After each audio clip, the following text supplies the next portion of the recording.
fakt gjatë pasdites së sotme qytetarë të shumë të qytetit të Prenjasit, por dhe të zonave përreth kanë dalë në një protestë ku kundërshtojnë bashkimin e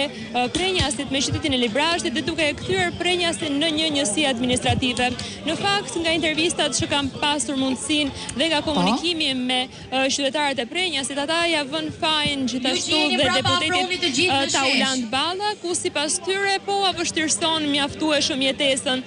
Banorët që kanë dalë sot në protestë gjithashtu po bëjnë dhe një peticion ku shprehin kundërshtimin e tyre të hapur lidhur me bashkimin e Prenjasit me Librazhdin dhe shprehen se janë kundër këtij bashkimi, duke qenë se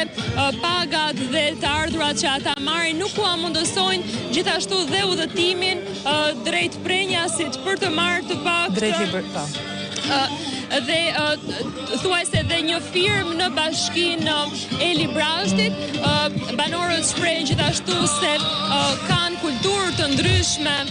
dhe tradita të ndryshme që nuk i ngjasojnë as Librazhdit, por edhe as Pogradecit, ku kanë qenë të përfshirë më parë në një bashki dhe kërkojnë një autonomi, pra një bashki siç është aktualisht Bashkia e Prenjasit.